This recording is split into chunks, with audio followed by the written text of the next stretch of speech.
তারাই হয়তো উপকৃত হবেন। যারা প্রথমবারের জন্য আমাদের এই ইউটিউব চ্যানেলের ভিডিও দেখছেন এবং এখনো পর্যন্ত চ্যানেলটি সাবস্ক্রাইব করেননি, তাদের কাছে অনুরোধ এক্ষুনি চ্যানেলটি সাবস্ক্রাইব করে দিন। আর এই চ্যানেলের পুরাতন দর্শক বন্ধুদের জানাই অসংখ্য ধন্যবাদ আমাদের সাথে এইভাবে থাকার জন্য। চলুন বন্ধুরা, এবার তাহলে মূল পর্ব শুরু করা যাক।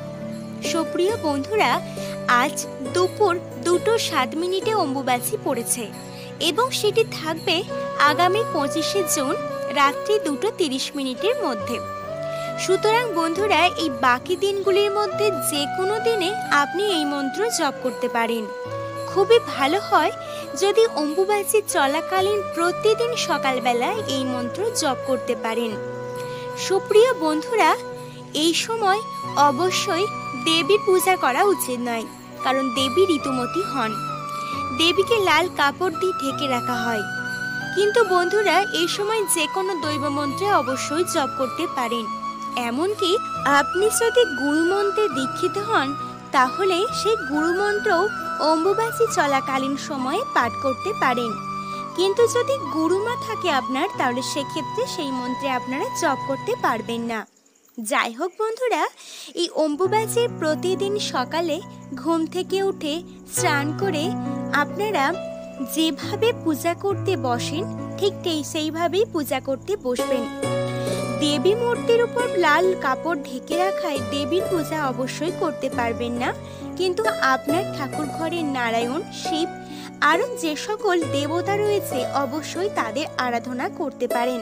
তাদের চরণে আপনি ফুল অর্পণ করতে পারেন, তাদের প্রণাম মন্ত্র জপ করতে পারেন, তাদের পছন্দ মতন ফলও অর্পণ করবেন এবং ধূপ বা প্রদীপ জ্বালিয়ে যেভাবে আপনি নিত্য পূজা করেন সেইভাবেই নিত্য পূজা করবেন। তবে বন্ধুরা, এই সময় শঙ্খধ্বনি না বাজানোই ভালো। আর এই সময় পূজা করা হয়ে গেলে আপনাকে জপ করতে হবে এই বিশেষ মন্ত্রটি।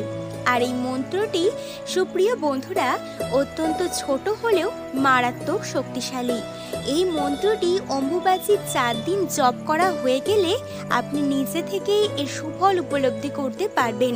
সুপ্রিয় বন্ধুরা, এই মন্ত্রটি হলো ওম ক্রিং কামাক্ষী বরদে দেবী নীল পর্বত বাসিনী তং দেবী জগতং মাতায়নি মুদ্রা নমস্তুতে। ওম ক্লিং কামাক্ষী বরদৈ দেবী নীল পর্বত বাসিনী তং দেবী জগতং মাতায় অনিমুদ্রা নমস্তুতে। ওম ক্লিং কামাক্ষী বরদে দেবী নীল পর্বত বাসিনী তং দেবী জগতং মাতা অনিমুদ্রা নমস্তুতে। সুপ্রিয় বন্ধুরা, অনেকেই তো অসমের কামাখ্যা মন্দিরে অম্বুবাচী চলাকালীন সময় যেতে চান, কিন্তু যে সকল ভক্তবৃন্দ একান্তই যেতে পারেন না, তারা যদি বাড়িতে বসে শক্তিশালী মন্ত্রে জপ করেন, সমান পুণ্যফল অর্জন করবেন। সুপ্রিয় বন্ধুরা, এই মন্ত্রটি আপনি দেবতাদের সামনে বসে করজোড় করে 3 বার পাঠ করবেন। এই মন্ত্রটি পাঠ করা হয়ে গেলে আপনি আপনার সমস্ত মনস্কামনার কথা জানাবেন। দেখবেন আপনার মনোবাঞ্ছা সহজেই পূরণ হয়ে যাবে। সুপ্রিয় বন্ধুরা, এই মন্ত্রটি পাঠ করলে আপনার মধ্যে একটা শক্তি জন্ম নেবে, যার কারণে কোনো কাজেই আপনি আর ব্যর্থ হবেন না। যে কোনো কাজে সফলতা আপনার নিত্য সঙ্গী হয়ে উঠবে। তার সাথে সাথে দীর্ঘদিনের মনোবাসনা পূরণ হবে। মায়ের আশীর্বাদে সৌভাগ্য আপনার নিত্য সঙ্গী হয়ে উঠবে। এই সময় যেহেতু অসমের কামাখ্যায় মায়ের মন্দিরে দরজা বন্ধ থাকে, তাই মনে করা হয় যে চারিদিকে অশুভ শক্তির প্রভাব অত্যন্তই বেড়ে যায়। আপনি যদি অম্বুবাচীর প্রতিদিন সকালে কিংবা সন্ধ্যায় এই মন্ত্র জপ করতে পারেন, তাহলে নিশ্চিত রূপেই বলতে পারি আপনার গৃহস্থে কোনো প্রকার অশুভ শক্তি আর প্রবেশ করতে পারবে না। এমনকি আপনার বাড়িতে যদি কোনো নেগেটিভ শক্তি থাকে, তাহলে এই মন্ত্র পাঠ করার সাথে সাথে সেটি বাড়ি থেকে দূরীভূত হয়ে যাবে এবং একটা শুভ শক্তির আগমন ঘটবে।